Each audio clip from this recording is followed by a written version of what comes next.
This is a 33-year-old man who is 4 years status post a 500-pound crush injury to his left foot. He has chronic pain and dysfunction after several reconstructive surgeries and has requested amputation.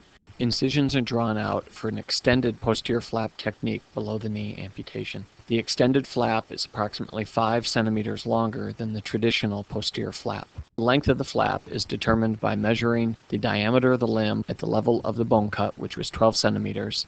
A normal flap would be 13 centimeters and an extended flap 18. The anterior incision is carried through skin and subcutaneous tissue. The saphenous vein and nerve are isolated. The vein is divided and ligated.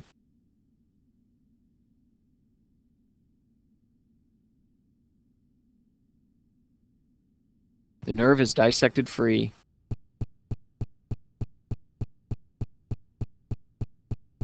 and is drawn down, divided, and allowed to retract away from areas of pressure and scar. The vein is ligated with absorbable suture.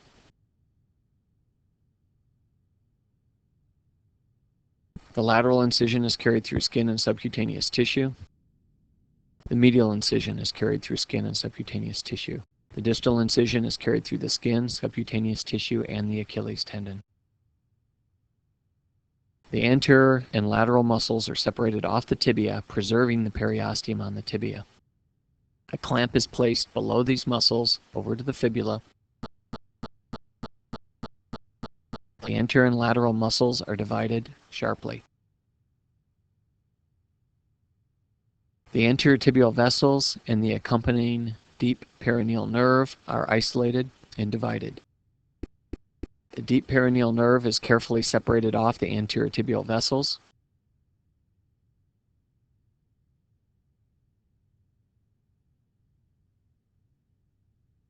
The anterior tibial vessels are clamped. The deep perineal nerve is drawn down distally, divided, and allowed to retract. The anterior tibial vessels are doubly ligated with silk suture. A longitudinal incision is made to enable dissection of the skin and subcutaneous tissue off of the tibial periosteum. The tibial periosteum is preserved to help build a reconstructive bone bridge across the distal tib fib. The periosteum is divided on the anterior and posterior edges of the tibia and transected distally. A sharp osteotome is used to elevate a osteoperiosteal flap, a full-thickness periosteal flap with small pieces of cortical bone adherent to the flap.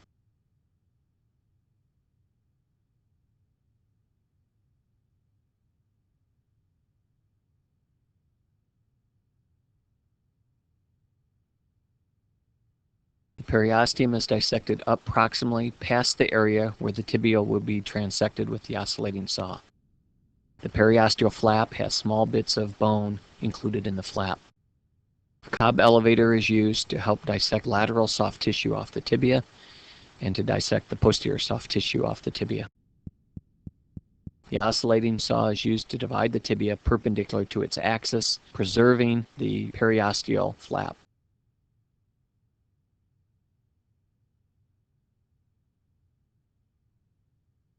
Soft tissue is dissected off the fibula, preserving the periosteum on the fibula. The initial cut of the fibula is planned 3 centimeters distal to the cut on the tibia to allow use of fibula in the bone bridge. The oscillating saw is used to divide the fibula.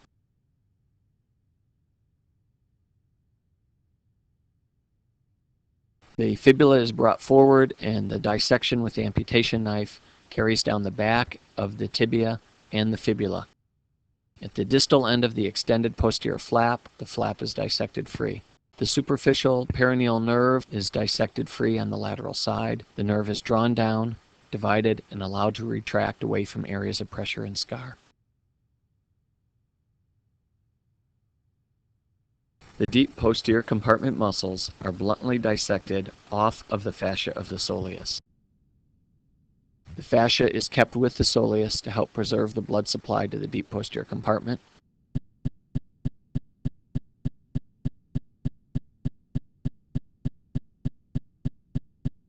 The small perforating vessels are identified and clamped for later ligation.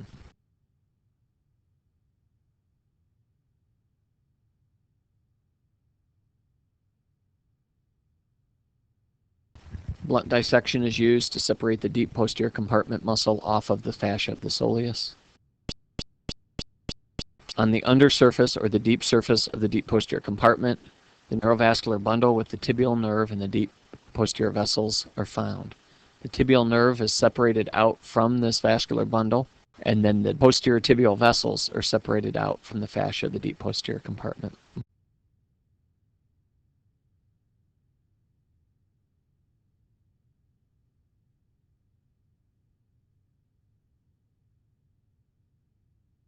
The posterior tibial vessels are clamped for ligation. The dissection of the perineal vessels occurs on the anterior surface of the deep posterior compartment muscles in the interval between the deep posterior compartment muscles and the lateral muscles.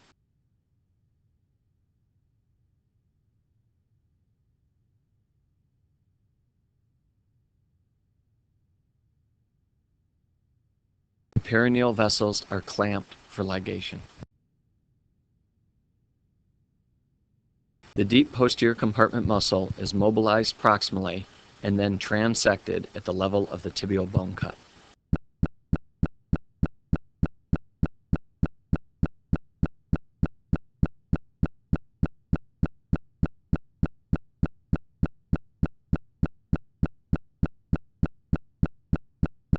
The perineal vessels are doubly ligated with O-silk suture.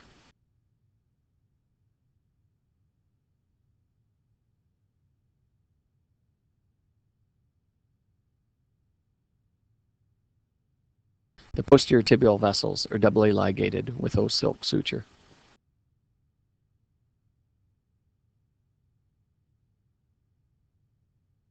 Remnants of the lateral compartment muscle are carefully dissected off the fascia of the extended posterior flap and the soleus.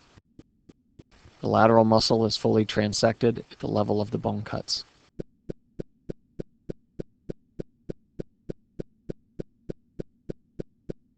The perforating vessels are ligated with absorbable suture.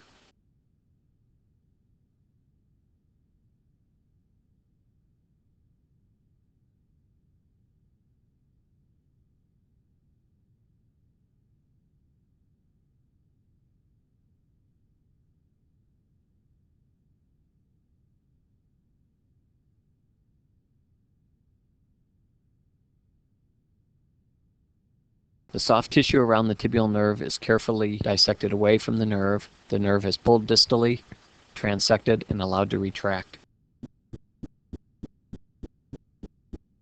The sural nerve is identified between the skin and the superficial fascia in the posterior flap. The sural nerve is pulled distally 10 to 15 centimeters. Here it is mobilized proximally to where the medial and lateral sural nerves form the common sural. The nerves are drawn down, transected, and allowed to retract. The tourniquet is released, and initial hemostasis is obtained with pressure.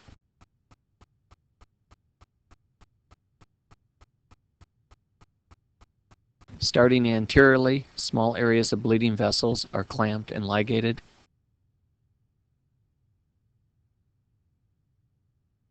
Or treated with electrocautery to obtain hemostasis.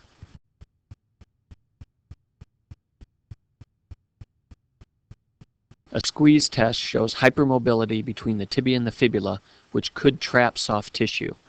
The resting distance is measured at 1.5 centimeters. An osteotome is used to elevate the periosteum up off the anterior and medial surface of the fibula. A bone clamp is used to hold the fibula to allow dissection of this osteoperiosteal flap. Retractors are used to preserve the soft tissue around the fibula to prepare for the segmental osteotomy. The oscillating saw is used to create two cuts in the fibula and remove the interval segment. The proximal cut is at the same level as the end of the tibia. The distal cut creates a 1.5 centimeter soft tissue gap and leaves soft tissue attached to the distal piece of fibula, which will be used as the bone bridge. Small bleeding veins are ligated with absorbable suture.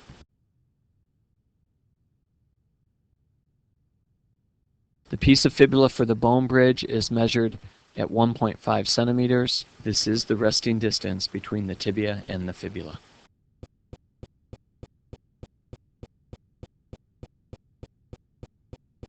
The periosteum of the anterior tibia is dissected proximally to allow cutting the tibial bevel. The oscillating saw cuts a bevel on the tibia, starting above the medullary canal. The bevel angles back 1.5 to 2 centimeters.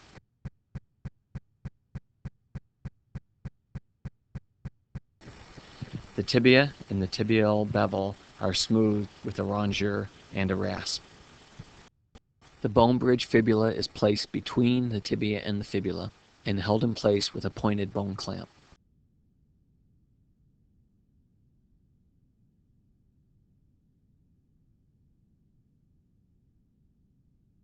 Fibula and segmental graft are over-drilled with a 3.5 millimeter drill bit to allow compression screw fixation to the tibia.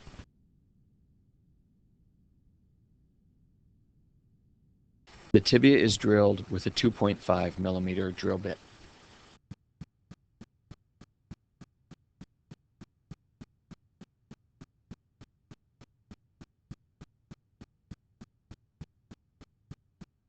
The depth gauge confirms my suspicion that the initial drill path in the tibia is too posterior.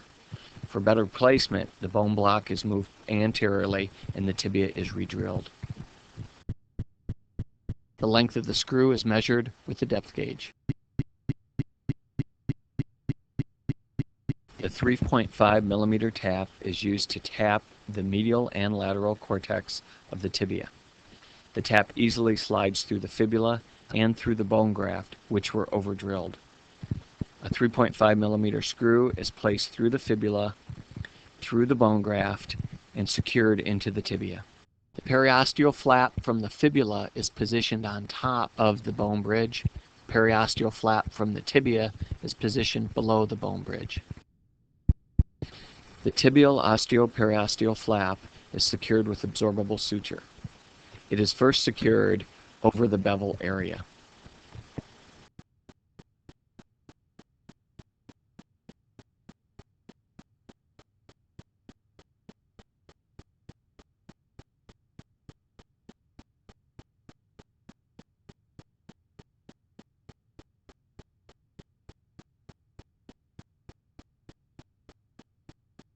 The fibular periosteal flap is secured to the tibial periosteal flap, first on the anterior surface of the fibula.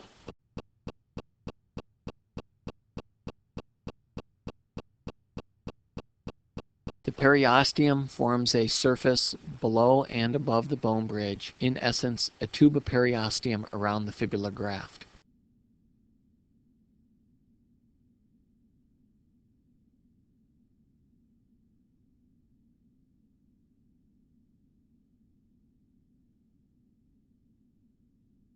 After securing the posterior aspect of the tibial periosteum to the fibula, the excess periosteal flap is trimmed.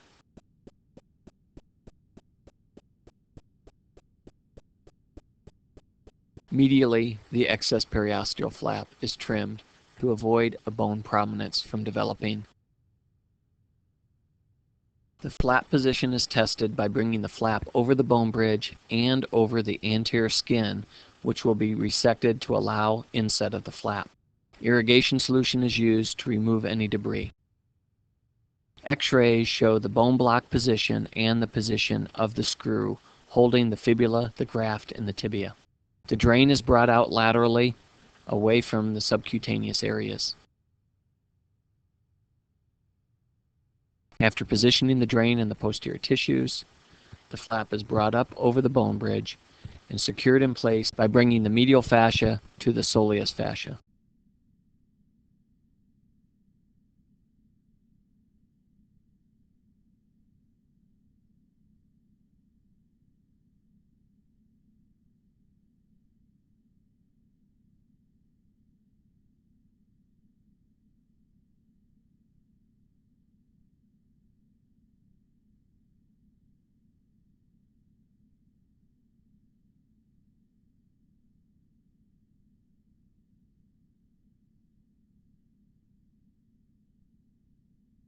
Second suture, bringing the medial fascia to the soleus fascia, helps set the position of the flap on the medial side.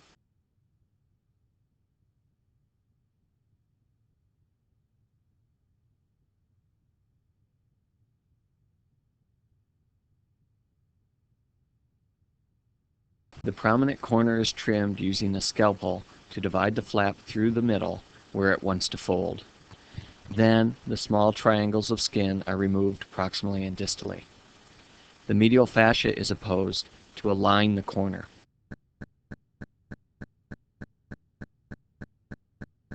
Laterally, the alignment of the flap is checked. The closure brings the fascia of the posterior flap and the fascia of the soleus to the fascia over the anterior compartment muscle. This lateral closure helps align the flap before the extended portion is inset.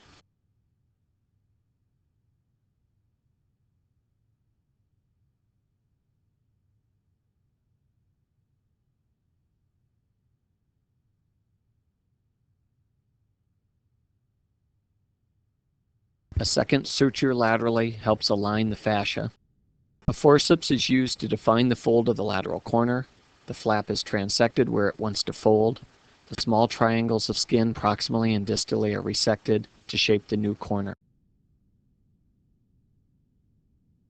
The skin is marked anteriorly to define the area of inset of the extended posterior flap.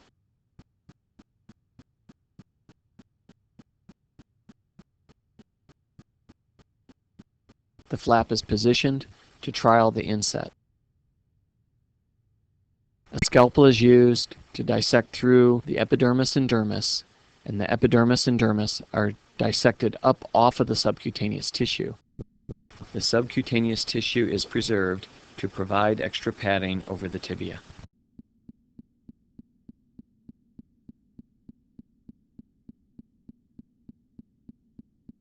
Fascial sutures of the superficial fascia and the fascia of the soleus are used to inset the flap to the fascia over the tibia.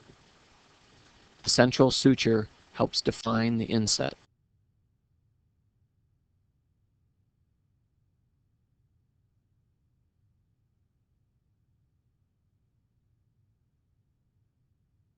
Secondary sutures, medial and lateral to the primary suture, are used to help define the inset. Again, the superficial fascia and the fascia of the soleus are used, but the muscle itself is not sutured.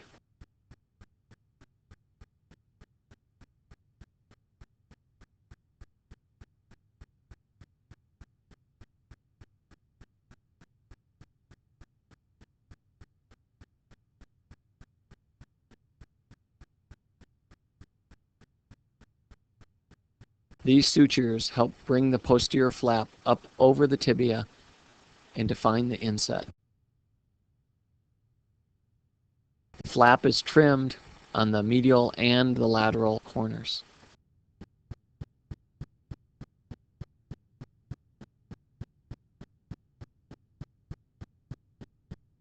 A third fascial suture is placed on the medial side for the inset.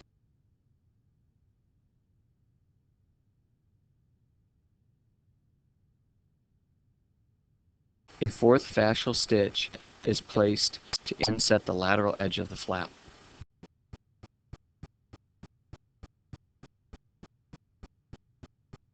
The fascial sutures are tied, bringing the flap down and into position.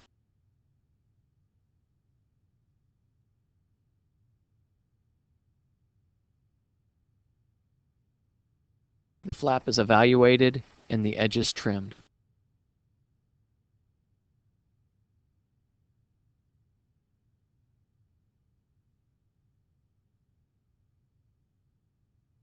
Horizontal subcutaneous dermal sutures are placed to inset the flap and close the subcutaneous layer.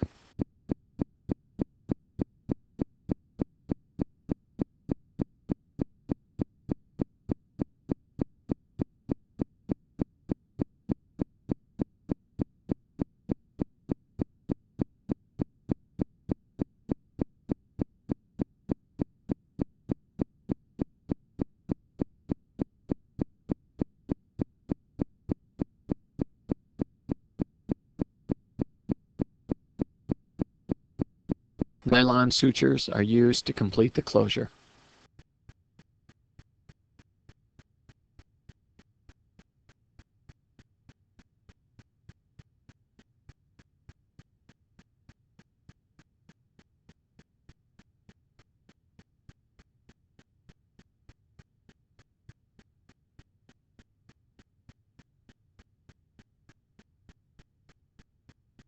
The extended posterior flap looks very bulbous and bulky. However, in a very short time, the edema and the volume of the extended posterior flap resolve, leaving a very well-padded distal tibia that fits nicely into a prosthesis.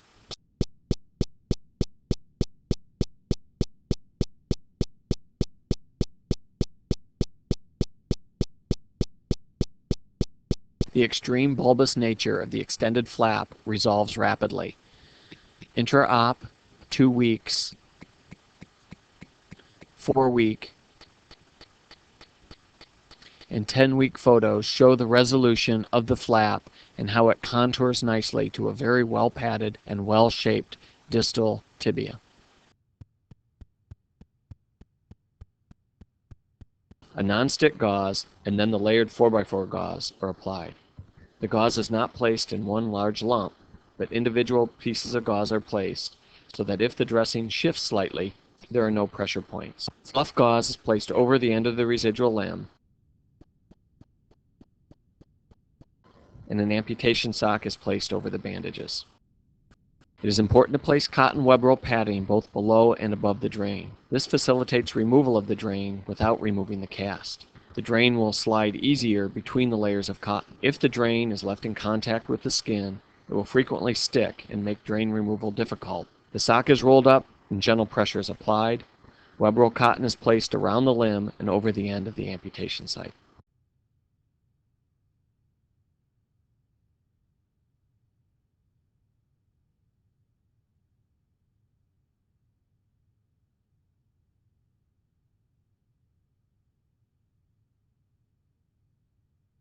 A reticulated foam end pad is placed to control edema distally.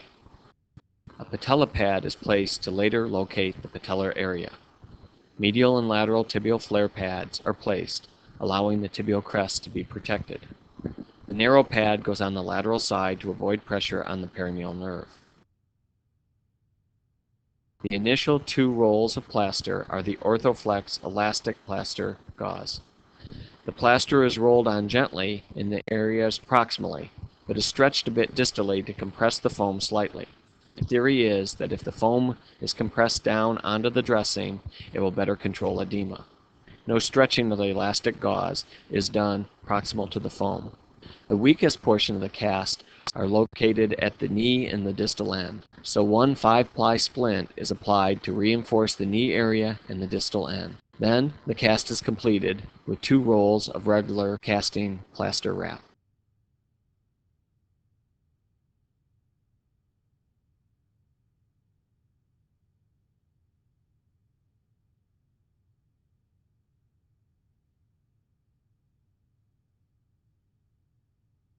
The cast material is rubbed to blend the layers. It should have a feeling of wet cardboard. Patients do not tolerate hyperextension well, so the cast is molded on a pillow to allow 3 to 5 degrees of flexion.